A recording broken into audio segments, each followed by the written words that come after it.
discharge. And I'm like, look, this is normal. It's a normal amount of discharge and, get over it. So is it like a blowing your nose in a Kleenex sort of situation? Well, it can vary. Some people can have very little. They might have almost nothing. And some people can have a healthy stripe on their underwear and anything in between. And that's okay. I have never heard. Biggest myths is that, a penis is a reliable way to achieve orgasm. And I would say it's probably the least reliable way. So many, many women are made to feel that if they don't have an orgasm with penile penetration, that there's something wrong with them. And that's actually normal. Lots of people don't. There's nothing wrong with you. If penis and vagina sex isn't what gives you an orgasm, this idea that both people should orgasm at the same time is also, that's Hollywood, which invests 0 seconds in foreplay, right? So, the idea that some people need a lot of foreplay. Some people want a lot of foreplay, right? So the idea that you should just orgasm like that also, that's a Hollywood myth. And the idea that orgasm is needed for pleasure, right? So pleasure, desire, all of these things are important in the sexual experience. And so if somebody feels very satisfied with their sexual encounter and they haven't had an orgasm, that's also okay. We shouldn't be making, or sex necessarily goal-oriented. Obviously, if that's what you like, that's different, but it's important for us to understand there's a big wide range of what people like.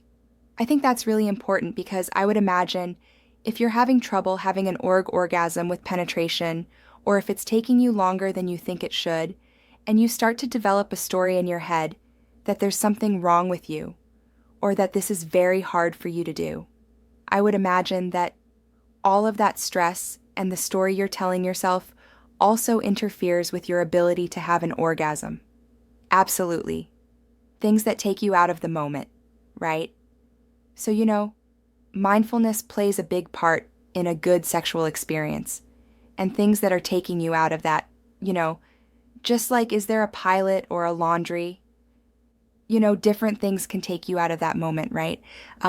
So yeah, I think it's just really important for people to understand that, it's a pleasure is generally the goal. Again, people have different desires, different things that they want to get out of sex.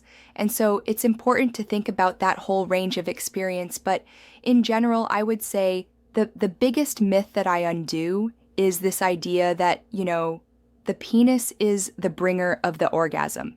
I mean, obvious. See, there's lots of people who, lots of women having sex with women who have a fantastic, amazing sex. There's people who have fantastic, amazing orgasms with vibrators, that get over the penis. I mean, it's great, but it's not the be all and the end all. If somebody's listening and they do have trouble having an orgasm, do you have particular advice or recommendations that you would give to somebody? Well, there's a couple of good books that I would recommend. Come As You Are. I think it's a really great book by Emily Nagoski, and Better Sex Through Mindfulness by Dr. Lori B.R. So those are a couple of good books that I recommend. A sex therapist can be helpful, just learning the mechanics, understanding things, and, an exploration, getting a vibrator, trying different things, seeing what pleasures, really sort of, thinking about all the different tools that might be available to you. So if you're having sex and it's pleasurable but it's painful, what do we need to know? Yeah, so I would like people to know that pain with sex isn't a normal experience. And if you have pain with sex, your healthcare provider should be helping you out too often. I see people who just said, well, I told my doctor, he said that was normal. And it's not normal. So pain with sex is a medical condition, and it can be caused by many different things. So a yeast infection can cause pain with sex, for example. The changes with menopause can cause pain with sex.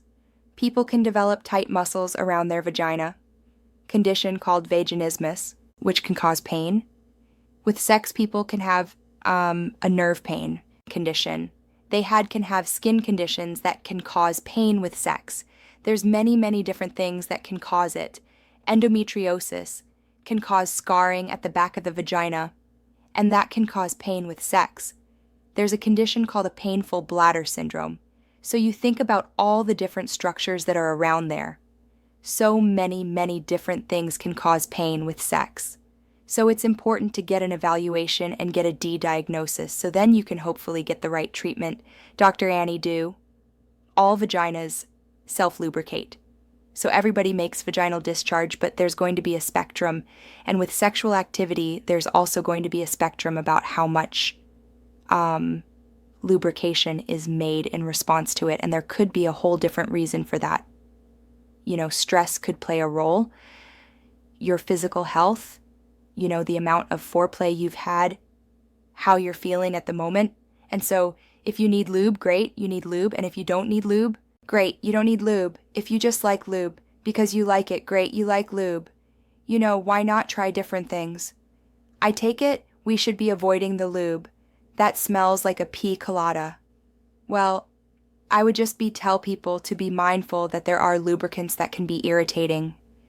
And they're lubricants that have what's called a high osmolality, and those can actually cause damage to the vaginal mucosa. They can be irritating over time. They can even cause some changes that might make it easier for you to contract HIV if you're exposed. So to just be mindful about like the warning, the warming ones, the things like that, So that there is certainly potential for irritation with some of them. And, some of them I think have menthol in, which can also be, that provides that warming or cooling sensation that could be very irritating to the tissues. So, as a gynecologist, I always recommend people, if they're having any kind of issues, a silicone-based lube tends to be really very well tolerated. But there's lots of good water-based lubes. There's, you can use oil. So there's lots of different options available. And obviously if you use something and it irritates you, don't use it again. That was a big word, the osmolality. Yeah, how would I even know if it has osmolol? I can't even say it. Yeah, well, you would have a copy of the Vagina Bible, you would go to my blog, The Agenda, and you'd be able to look up some of that stuff. So osmolality is basically the concentration of the molecules in water. And when you have a substance that has a high osmolality, it's going to pull water away. So, we know the osmolality of the vagina, is around like 180 to 200. And so if you have something that's much higher than that, it actually, again, this a bit of analogy, but can dry out the vagina. It can pull water out, and that can actually cause some damage to the cells. And we see some of these products have, very, very high osmolalities, especially the things like the warming or the cooling or other types of things. So, what are like no's? So as a gynecologist, if I'm looking at a lube, what do I want to get? Like, what's your favorite lube? Well, so obviously as a gynecologist, we're going to give the more, sort of general answer because there's, different situations. But I would say in general, the least irritating lube is a silicone-based lubricant, but not everybody likes the way that feels. So each lube has a different slip or feel to it. So there's water-based and there's oil-based lubricants. And obviously you can't use oil-based if you're using a latex condom because it can weaken that weight. Okay, I didn't know any of this, so hold on a second. So oil-based. So does that mean coconut oil, olive oil? What kind of oil do you recommend? So some people use oils, but they also are commercial oil-based lubricants as well. So anything that's oil-based or an oil can weaken latex, so you can't use that. But you can use water-based and silicone-based lubricants with latex condoms. So Dr. Annie, what is the hymen? Does it break when you have sex? What is this thing? I wish people would just forget it. Forget the word hymen. That Just erase it from the collective knowledge, because it is probably the most misunderstood body part. You know, when we're infants, we have a pretty large high, and it's a sort of a big, what we call sort of mucosa, this big membrane that covers a large part of the vagina. And if you think about when you're an infant, you know, you're leaking stool and you're urine, and it would kind of make sense that you might have a bit of a barrier there. But then as you grow, the hymen sort of basically becomes a nothing burger, you know. And when you get exposed to estrogen, when you start to go through, you know, puberty, it just becomes like the vagina.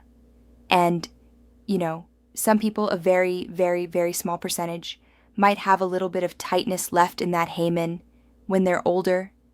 That would be the minority. That would be like, you know, I run a specialty clinic where I see people have pain with sex, and I might see that like once every 2 years. So again, that shouldn't be something like in somebody's common collective. It's, you know, I tell people, think about the hymen like baby teeth. It's something you had at one point in time. It serves some kind of purpose, and now it's not an issue. So the hymen doesn't break with sex. There's no like cherry to pop. It's not a freshness seal. It's, you know, most people don't have any bleeding the first time they have sex, right? So this is this whole myth that has sort of been, you know, created by, I would say, the virgin industrial complex. This like, you know, virginity is a social construct. It's nothing physical. You can't tell. There's actually been studies. We can't tell looking at somebody whether they're sexually active or not. We can't tell, you know, based on physical exams, really. Yeah, I didn't know that. Yeah, so it's this whole awful industry, and there's these awful doctors offering to rebuild which isn't even a thing. Like, it's so awful, and it's so predatory, and it's all made to make women feel as if they're damaged or spoiled, right? Which is, how different is that than making women feel that they stink? Everything is about making women feel smaller and damaged. And whenever you hear any message, you always want to think, okay, is that making, if I keep that thought along the rest to the conclusion, does that make me less of a person? And if it is, then that thought is wrong, right? It's so true. I'd never really thought about the enormity of the messaging. Like, I don't ever hear women or men standing around talking about how somebody's ball sack stinks, or that, you know, once a guy loses his virginity, that something happens to his penis, right? Or the more erections the guy has, the more, you know, rubbery and flaccid as penis might get, right? That's another big myth, right? The more you have sex, like, your vagina's gonna get stretched out. I'm like, have you even ever, like, seen a woman? Like, what is wrong with you? Does your mouth get stretched out from eating? Like, what is wrong with you as a person to say that? Well, I'm sitting here laughing because I'm like, it doesn't, like, I've bought into all of these myths, right? I mean, but if those things got stretched out, then what would happen when you had a big bowel movement? Like seriously, your body is designed, your muscles, everything's designed to stretch and come back, and it has elasticity. And this idea that the only body part that gets worn out or overstretched is the vagina is this big patriarchal, awful myth that's so true. Yeah. I mean, because it bounces back after you have a kid, you know. Again, if we worried about things getting stretched, then how does that work with an erection, right? Like, think about how the skin is stretched and then it goes flaccid. Well, my gosh, if you have 4 or 5 of those, your penis is going to be ruined. Unbelievable. You're the best. Oh my God. I wish I knew you when I was like in my teens. I've spent decades living as if these myths were true. Well, you know, I think if I ever write an autobiography, it's going to be titled, Wait a Minute. That's a great, great title for you. So wait a minute. Do you need to wear underwear? No. I mean, you don't have to. If you like to, that's great. You know, I'm a practical person. I don't like to get discharge on my pants because, you know, some of them are dry clean only. I don't have to wash them more often. But you know what? It's each to their own. It's totally fine. It's not serving any specific health purpose. Again, people managed without, underwear for millennia. Right? So, yeah, if you want to wear it, great. If you don't want to, don't, it's all good. Now, I remember growing up, my mom always used to say, you got to sleep without underwear on because you got to let it all air out. And that seemed to make sense to me. But now I'm sitting here going, wait a minute. Does your vagina need to breathe at night? Now your vagina doesn't have lungs. So no, God. No, I mean, no, you don't need to air it out. The one minor exception might be of you're, wearing latex against your skin all day, something that traps moisture and causes rubbing and irritation. So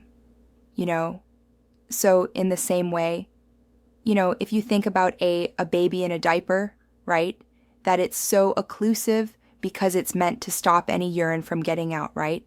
So the idea that if you've had something occlusive on your skin for long periods of time, yes, it is good to give your skin a break from occlusion, but that's not what underwear is. I'm always like, when people say that, have they seen underwear? Like what underwear is, like that, well, what about shapewear? Do shapewear. Like, is it bad for your vagina? Health, no. It's not. Your vagina's on the inside. Nothing on the outside is going to affect it. So, if your shapewear is irritating your V, then, it's probably a bit too tight. Just like if it's irritating and your groin or something else, Just like if your shoes are too tight and they're uncomfortable, but if it's comfortable and you're fine, then where would you? Like, I saw something online where a person was going off, of course, about the fact that lace underwear can give you a yeast infection. No, I don't know where people come up with these things. I think, though, again, follow it through to the end. Who wears lace loose girls, right? Black lace. So if you think about this white cotton underwear myth, where does that come from? Well, who wears black lace for millennia?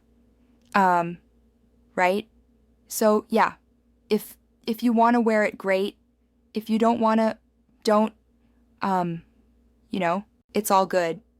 Now, I remember growing up, my mom always used to say, you got to sleep without underwear on because you got to let it all air out. And that seemed to make sense to me. But now I'm sitting here going, wait a minute. Does your vagina need to breathe at night? Now your vagina doesn't have lungs. So no, God, no. I mean, it's, no, you don't need to air it out.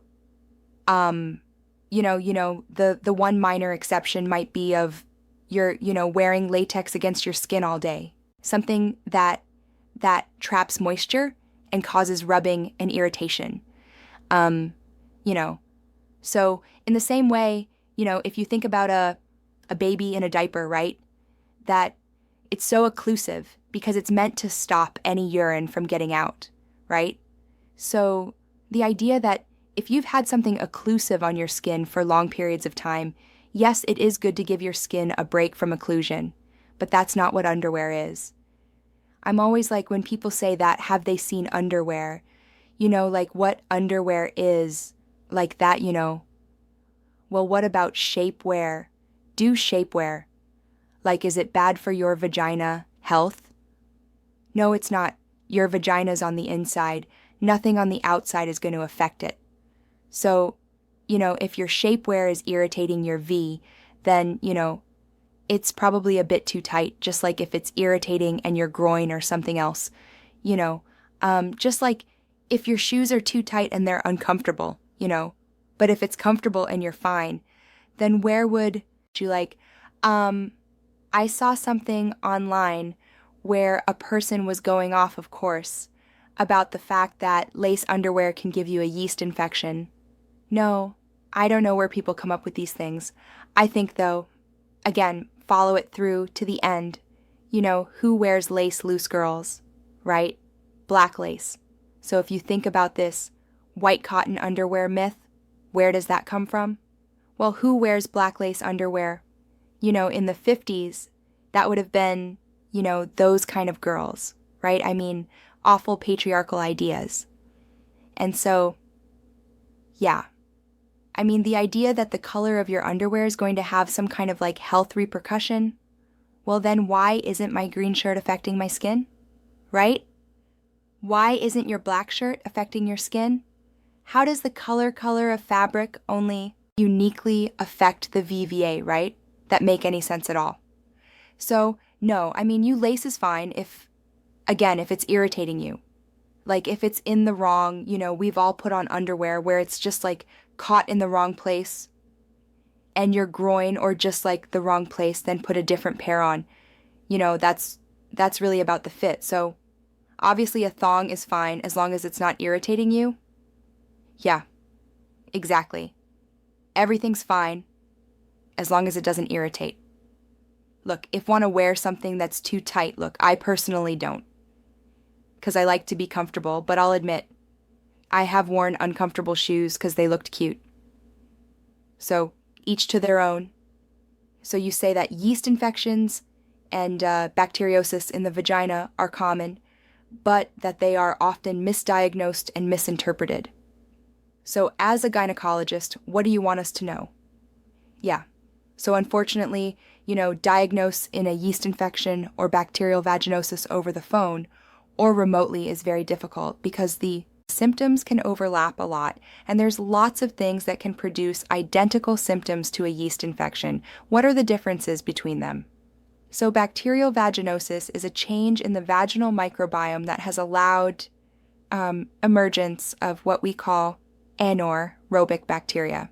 So bacteria that is, less healthy for the vagina. Normally, that bacteria is kept in check by the good bacteria.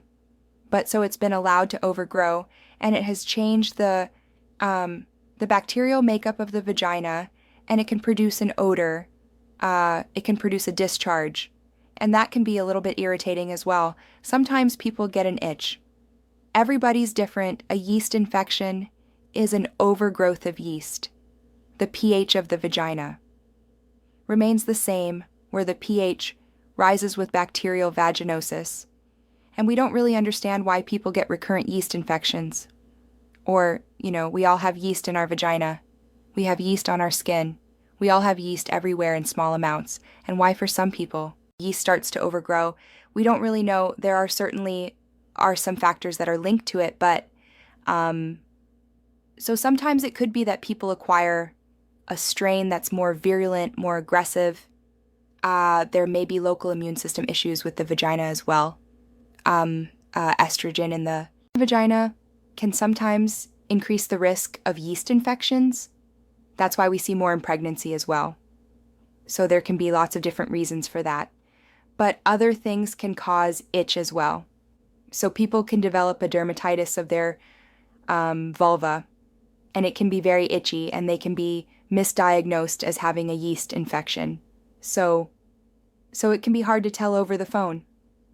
So, I always tell people, if you believe you have a yeast infection, it's ideal to talk with a healthcare provider. But if you end up using an over-the-counter product and you don't get better, then you absolutely need to be seen, because the majority of yeast will be treated with an over-the-counter product. So that should work about 95% of the time. So if it hasn't worked, then you need to be seen. Because then, either if you do have a yeast infection, you might have a resistant strain. So you need to have that checked out. But the more likely thing is that you never had a yeast infection to begin with. So you kind of get like 1-1 remote treatment. And if that doesn't work, then you really need to escalate it. Gotcha. And again, it's the same factors.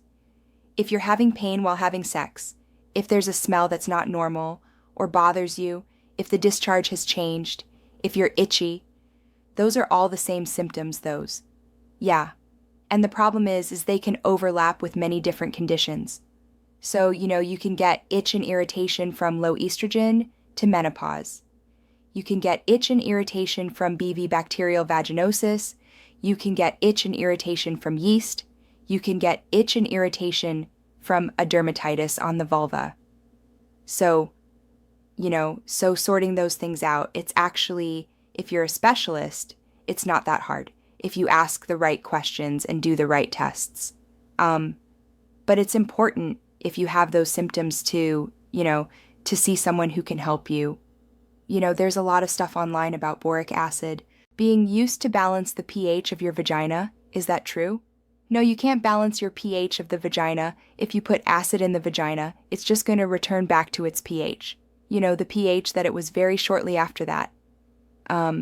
Boric acid doesn't work by raising the pH of the vagina, by the way, or affecting the pH of the vagina.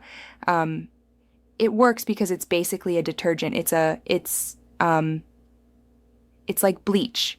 Basically, it kills everything. So, which if you have a serious yeast infection that can't respond to other medications, then that might be an option.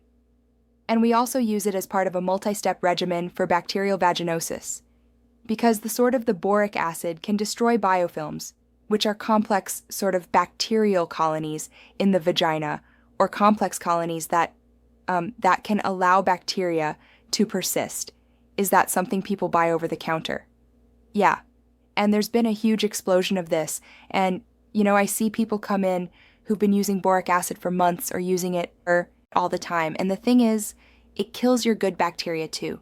So you don't want to be using it. You don't want to use it to just touch up your pH or touch things up. People do that all the time. And it's advertised. There's influencers on social media that advertise because they're paid to. And I would say that boric acid is probably the most misunderstood thing out there. And I'm not the only person who's sort of seen this explosion of people using it. I was talking at a medical conference a few years ago, and I mentioned that, and these other, OBGYN who do the same thing.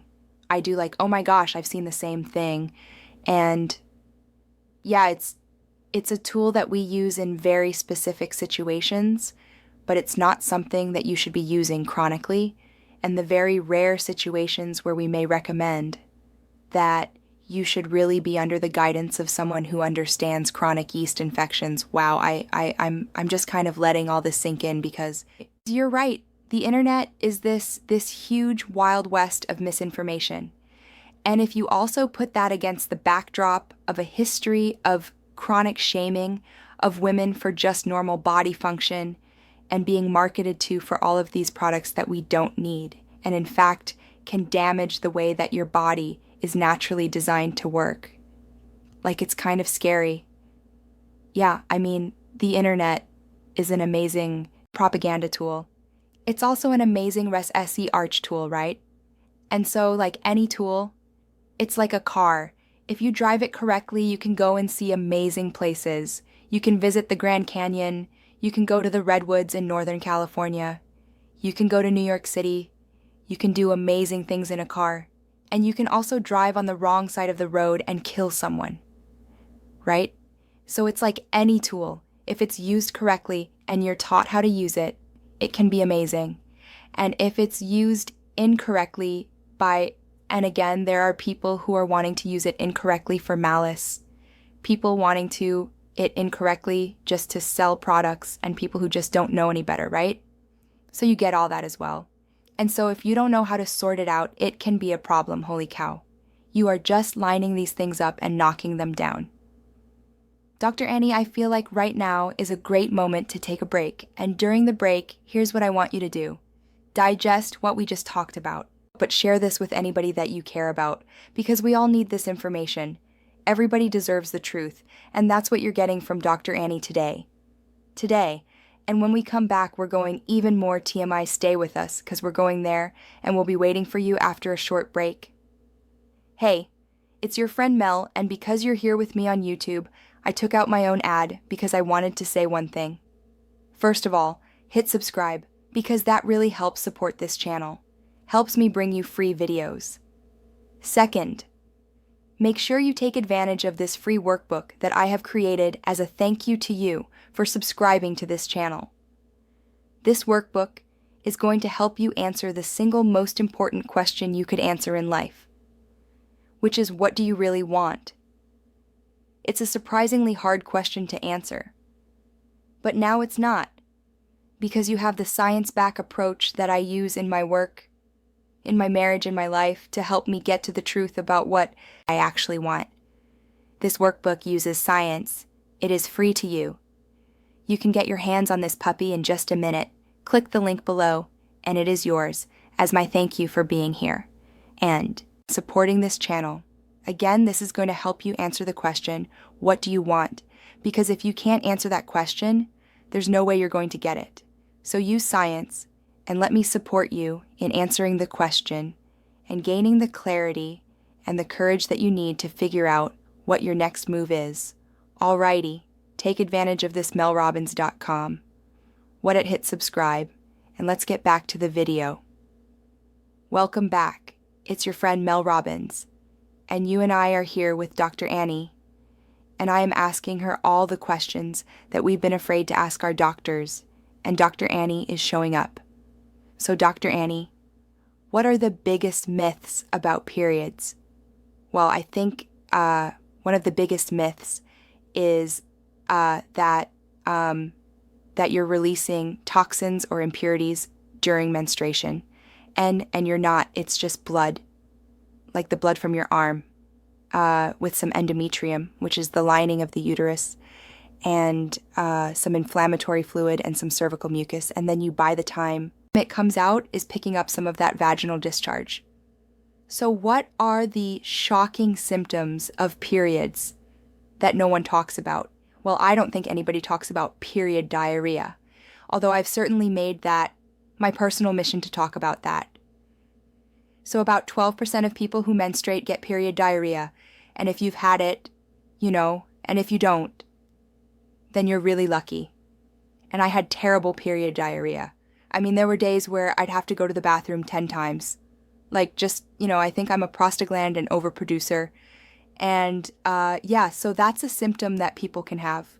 And it's always amazing to me. Whenever I talk about menstruation, I ask people in the room to lift up their hands.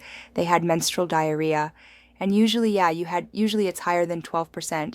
But I also think that, my audience probably skew more to people who've had medical issues. So that's probably why.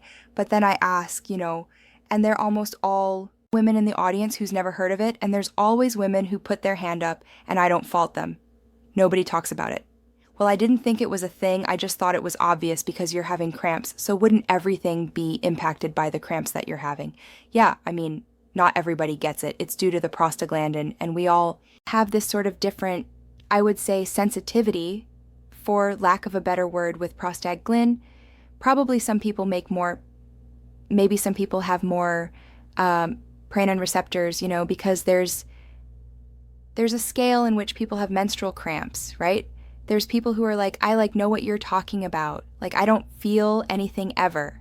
And there's people who have really bad menstrual cramps and not due to another medical condition like endometriosis or something like that. So there's this whole spectrum. And, some of that may be the fact that, some people just either make more prostaglandins, which are the hormones that are produced during menstruation that are, part of the menstrual cycle. So Dr. Annie, is there cleanse that actually works to clear out the pipes and drop PL pounds, medically speaking? No cleans. If when you hear the word cleanse, you should think scam, you should translate that into your head because it harkens back to the time when we were trying to get closer to God. You needed to cleanse yourself to be closer to your deity. And if you think back, several hundred years, we thought about bodies in the sense of humors, right? You had black bow, yellow bow, phlegm, and blood, and it was this imbalance, and we wanted to get back in balance. We wanted to get more pure. We wanted to get, closer to God. And when germ theory was discovered, there's kind of the branching off. But it's really fascinating that the wellness industry has really tapped into that sort of purity culture. I mean, it's been with us for, thousands of years. But yeah, so cleanse is really a very purity culture type of term. Is there a term that you would use instead? Because I do feel like there's this desire, at least when I think of wellness, like I want to do a reset. I want to, if my gut's not in good health, I want to do something that's going to reset it. I see you furrowing your brow at me. Yeah, there's no reset. I've been brainwashed, is that. So you're saying you want to have that sounds like a religious experience at a temple or church, right? Obviously, how you feel about your body is different for different people. And there's lots of people like, wow, I feel really reset when I go away for a weekend. And again, that's meaning different things to different people. But is there something medically that you should, do to kind of reset your body? No. You just if you want to start eating healthy, start eating healthy. If you want to start exercising, start exercising. There's no purity test that you need to pass or, supplement that's going to get you there. Do you actually need to poop every day? I mean, the normal range is anywhere from 3 times a day to every 3 days. So, isn't a sort of a set what you should do. But a lot of wellness influencers love to talk to you about that. I love to push that because there aren't going to be that many people then who poop exactly once a day, right? I mean, the best way to look after your body from a gastrointestinal standpoint, this a very generic example, is to eat 25 grams of fiber a day. And the average American diet, I think, has 10 or 11 or 12. And if people are looking to make one dietary change, unless there's a specific reason your doctor's advised against it, adding fiber to your diet, it reduces your risk of breast cancer, it reduces your risk of colon cancer, it reduces your risk of type 2 diabetes. It's, it's interesting. There's all these sort of miracle cures that are out there, but they're just not sexy, right? Add more fiber, it's easier to call it the stand on one arm, reflex diet, but yeah, it's just, fiber, people could take away 2 things for good health. I would say, whether it's for your menstrual cycle, whether it's for menopause, whether it's for your vagina, whether it's for any body part, it would be exercising and eating more fiber. Those would be the 2 take-home messages. What are your favorite ways to get fiber? I am a big fan of high fiber cereals because I'm lazy. So if I have a high fiber cereal in the morning, then I'm a third to a halfway.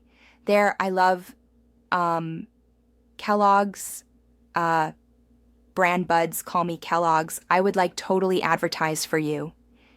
So they have 13 grams of fiber in of a cup. So you're halfway there and it's 70 or 80 calories. And I mix it with a little bit of raw oatmeal, a little bit of walnuts, a little bit of blueberries, put bit of milk on it. You're good to go. I have had more people tell me that have changed their lives with brand buds than with anything I've recommended. I'm feeling a new sponsor of the Mel Robbins podcast. We're going to make sure that they know that you're the one that recommended it. Other than exercise and 25 grams of fiber a day, is there anything else you can do to boost your immune system? No, boosting your immune system isn't even a thing you want to do? And what do you mean, boost your immune system? What part of it? Your T cells, your B cells, your adaptive immunity? I have no idea. I just think I'm supposed to. No, in fact, there's some diseases that are related to an overactive immune system, right? So it's a boosting. Your immune system is a medically nonsensical term. Wow, okay. Everyone is talking about seed oils online. At least, are they bad? Are they good? What is a seed oil? I don't even know. Well, I guess say seed oil is oil made from seed, canola and it's not bad. I don't know, somebody somewhere came up with an idea that they're inflammatory and they're not. They're fine to use and, they're great. I love my canola oil. It doesn't have much of a flavor to it. As it's good neutral oil, it's got a high smoking point. It's really good to cook with. So yeah, people love to jump on these all or none things, and they sound truthy. Oh, it's inflammatory. It sounds truthy, Well, on one hand, listening to you, I feel so empowered because you're bringing the research and you have such a level of in terms of just cutting through the crap and appealing not only to your common sense as you're listening, as I'm listening anyway, and I know the person listening to you is well, yeah, that's right. If I really did stop and think about it, it doesn't really make any sense. But I think for somebody who doesn't have a medical degree and doesn't have the time to just sift through all this research, it's so overwhelming, of course it is. One person says this and the other person says that. And then this influencer is trying to sell me this protein powder, and then I'm doing this cleanse, and then I'm doing the reset, and then I'm trying to get to pick my kids up at school, and then I'm thinking about the this and the that, and I don't know which pill to take. And it's overwhelming. It absolutely is. And so that's why I always try to think about how I feel when I'm in a situation where I don't know things. So either at the computer store or with my car CU, I'm like, I have black holes with those. And so I think like the secret of medicine is most of it's not that hard. There's just a lot of it. And so there's certain things that you do need to know. Now, if you want to be a doctor, it's really good to know all the stuff that's around it. But as a patient, there's certain core things that you need to know. And I do think that one of my superpowers is kind of weeding through and saying like, this is a core thing and this is a core thing. And it's always hard because you're trying to take a complex subject and make it available to a lot of people. And there's always exceptions and things. And so I always tell people, you have to, when you're listening to a podcast, when you're reading a book, you have to appreciate that this is a more general conversation. And there are people who can have individual reasons that things that might work for them, but the general truths are true. The general truth is you don't want to put soap on your VVA. The general truth is you don't need to clean inside your vagina. The general truth is, removing body hair is a choice. It's nothing that you have to do. You can do it if you want to. There might be some risks, and you're a grown-up and you get to, that's what being a grown-up's all about. And then also just understanding that there's so many forces trying to weaponize the way we don't talk about women's bodies against us. And there's so many people out there, trying to make a buck. And at the end of the day, the reason I do this is when I was pregnant. I had a very complicated pregnancy. I had triplets. One of my sons died at birth. My other two boys were the intensive care unit for a very long time. They were one B11O and one B13O. And my son Oliver also had a complex congenital heart defect. And he needed his first heart sur when he was 3 pounds. And they both came home on oxygen. And my son Victor also had cerebral pi. And I know what it's like to be overwhelmed, and I know what it's like to have people offer you an easy answer and to get head down the wrong path.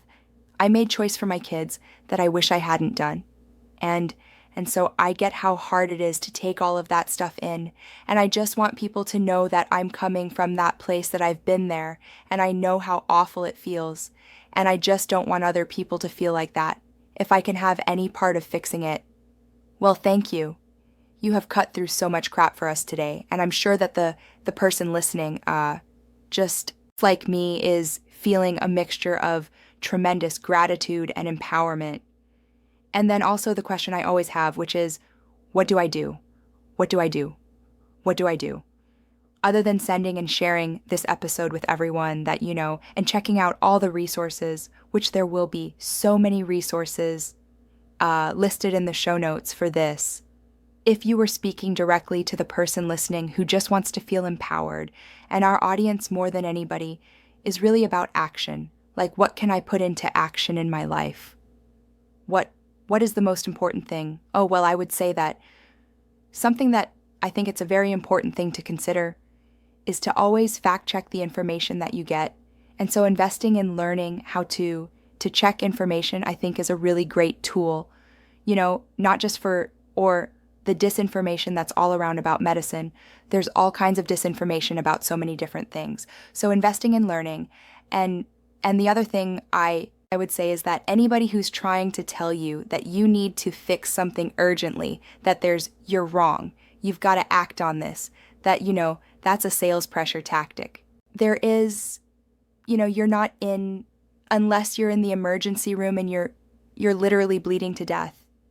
There's always time to step back and gather the information and to not act out of a place of anxiety or panic. And so, urgent health situation, different. But, in general, kind of the stuff that you see coming at you on social media, you have time to stop and reflect and absorb and look for other sources. That one certainly hits home because I have a situation, I think everybody probably has one in their family with somebody that they love, where my husband's father was diagnosed with a esophageal cancer, and 6 days later he was in an emergency room, no second opinion, and the surgery went horribly wrong.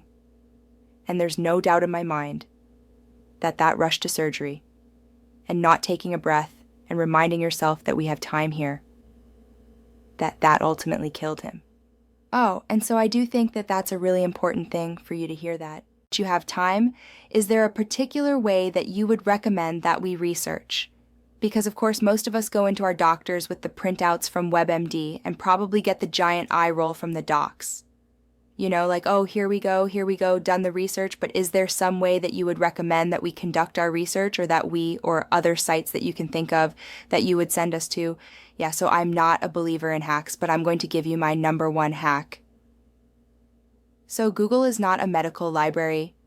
Google is a repository of information, and it's not curated for you in a way that's helpful for you. It's a popularity contest.